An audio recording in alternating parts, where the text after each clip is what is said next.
गुरु भक्ति योग।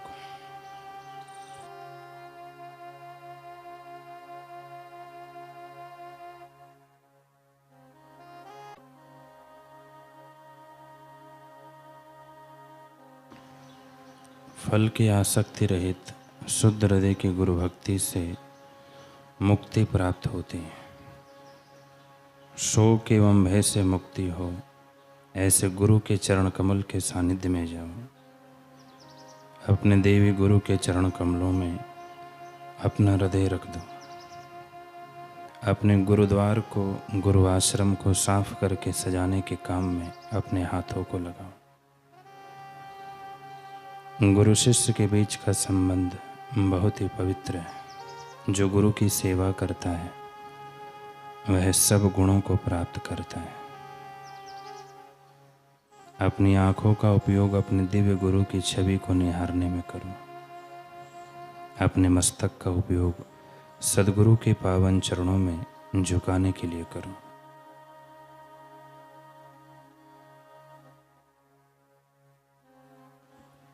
हे मनुष्य, गुरु के चरण कमलों का आश्रय ले काम, आसक्ति, अभिमान आदि को त्याग दे, क्योंकि वे गुरु सेवा में मुख्य विघ्न है।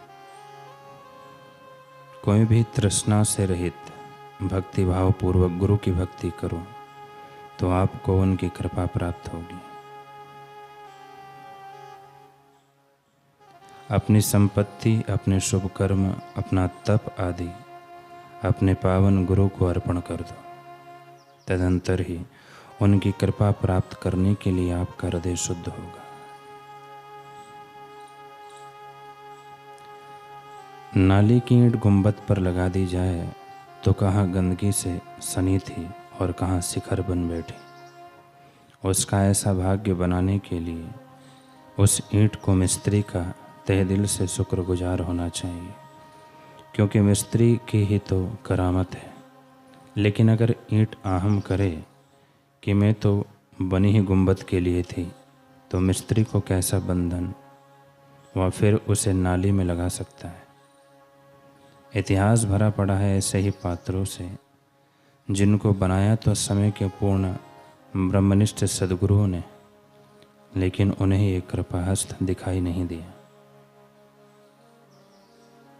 ऐसा ही प्रसंग है इतिहास का गुरु अमरदास जी के समय का। गुरु अमरदास जी के दरबार में सावड़मल की सेवा से कौन ऐसा था जो प्रभावित नहीं था।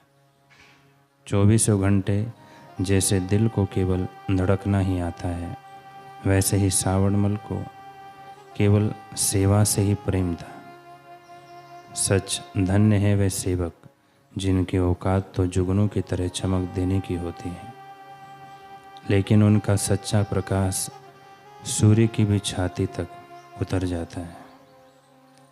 सेवक शब्द शायद सुनने में छोटा लगे, लेकिन यह वही ऊंची पदवी है जिस पर बैठे हनुमान के लिए स्वयं प्रभु श्री राम भी कह उठे कि हे हनुमंत, तुम्हारे सेवा भाव ने मुझे लूट लिया। दुनिया मेरी कर्जदार भले हो, लेकिन सत्य तो यह है कि आज से मैं तुम्हारा कर्जदार हूँ।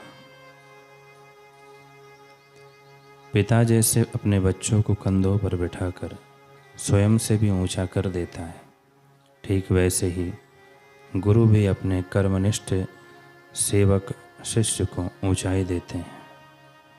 अब यह तो शिष्य को ही समझना पड़ेगा कि वास्तव में वह इतना ऊंचा हुआ नहीं है, बल्कि ऊंचा किया गया है। जिस पल उसे लगने लगे कि वह तो गुरु से भी ऊंचा हो गया है, गुरु को उसे अपने कंधों से उतारने में क्षण भर भी ना लगेगा। फिर उसकी हालत उस छोटे से बालक जैसी हो जाएगी जो बिना सहारे अपने पैरों पर खड़ा तक नहीं हो सकता। एक दिन श्री गुरु अमरदास जी ने सावड़मल को बुलावा भेजा कि तत्काल उनके कक्ष में उपस्थित हो।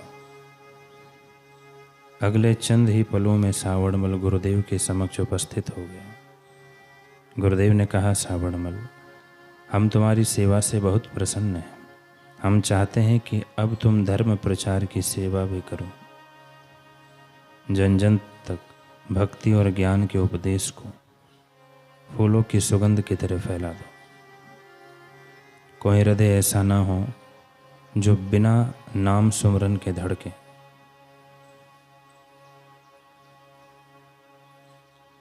हर आँख ज्ञान के प्रकाश से रोशन हो। हर चूल्हे पर खाना नहीं बल्कि प्रसाद बने। हर मकान मंदिर बन जाए। मुझे विश्वास है कि तुम मन लगाकर डटकर अपने गुरु का ज्ञान प्रचार करोगे। सावणमल कह उठा कि हे गुरुदेव, आप धन्य हैं जो इस पतंग से सागर पार करवाना चाहते हैं। जिस प्रकार लकड़ियां भट्टी में स्वयं को झोंक कर राख होकर ही दम लेती हैं, ठीक वैसे ही मैं भी अपनी जान तक लड़ा दूंगा। आप आज्ञा करें कि मुझे निकलना कब है। गुरुदेव ने कहा, आज ही और अभी निकल जाओ। जी गुरुदेव, तो क्या मैं कांगड़ा की तरफ निकल जाऊं? बढ़िया पहाड़ी इलाका है, सुना है वहाँ लोग भी अच्छे हैं। गुरुदेव ने सुना तो चुप हो गए। उनकी नज़रें कुछ बहुत गहरा देख रही थी। क्या? हमें तो नहीं पता, और ना ही सावणमल को। सावण ने प्रणाम किया और दोबारा पूछा, तो गुरुदेव, अगर आपकी आज्ञा हो तो मैं जाऊं। गुरुदेव ने तब सावणमल को एक रुमाल दिया। फिर बोले, सावण, यह एक दिव्य रुमाल है। सेवा के दौरान अगर कभी तुझे लगे कि तू कष्ट या दुविधा में है, तुझे कुछ समझ नहीं आ रहा हो, तो यह रुमाल अपने सिर पर रख लेना। फिर जो वचन तू कहेगा वही सत्य सिद्ध हो जाएगा। सावणमल हक्का बक्का रह गया, इतना कि कुछ बोलते ना बना। रुमाल प्रसाद रूप में लिया, बस प्रणाम किया, तुरंत गुरुदेव के कक्ष से निकल गए। गुरुदेव भी उसे एकटक देखते रहे जब तक कि वह दृष्टि से ओझल ना हो गए।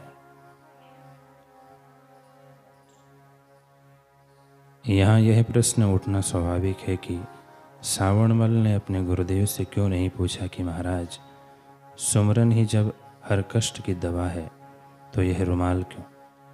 जिसके सिर पर आपका हस्त कमल छत्र हो, उसे भला रुमाल का सहारा क्यों? वही यह भी समझ से बाहर है कि गुरुदेव ने ऐसा क्यों किया, पर उन्होंने किया है तो कोई कारण होगा। खैर, सावणमल कांगड़ा की ओर कूच कर गया। जैसे ही सावणमल हरिपुर पहुंचा, जो कि कांगड़ा की एक छोटी सी रियासत थी, तो देखा पूरा हरिपुर शोक में डूबा हुआ है। घोर अंधेरे की चादर ने पूरे हरिपुर को वीरान सा कर छोड़ा है। पता किया तो जानकारी मिली कि राजा का जवान पुत्र अचानक मृत्यु को प्राप्त हो गया है। इसलिए राजा और सारी प्रजा सदमे में है। अभी तक राजकुमार का अंतिम संस्कार नहीं हुआ है।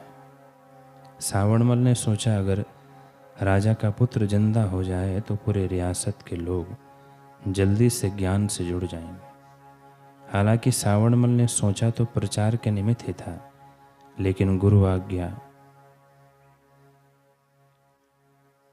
ज्ञान कब यह आज्ञा देता है कि हम प्रकृति के नियमों के साथ छेड़छाड़ करें। ऐसा करना निसंदेह वर्जित है। हाँ, यदि गुरुदेव स्वयं ऐसी कोई लीला करते हैं तो वह विशुद्ध कल्याण हेतु ही करते हैं। राजा ने जब सावणमल के मुख से सुना कि वह उसके पुत्र को जीवित कर सकता है, तो उसकी तो जैसे टूटती प्राण डोरी फिर से मजबूत हो गई। वह इसके बदले सावणमल को मुंह मांगा इनाम देने को तैयार था, लेकिन सावण ने केवल एक शर्त रखी कि राजा पूरी नगरी समेत दीक्षा लेगा, ज्ञान दीक्षा लेगा, भगवान के नाम का सुमरन करेगा। राजा को भला इसमें क्या आपत्ति थी। सावणमल ने फिर अपने सिर पर रुमाल रखा। उसे याद आया कि गुरुदेव का दिया हुआ प्रसाद है। गुरुदेव ने कहा कि रुमाल रखकर जो तू कहेगा वह सत्य सिद्ध हो जाएगा। सावण ने फिर अपने सिर पर रुमाल रखा और जैसे ही वचन कहे कि राजकुमार उठ कर खड़ा हो गया।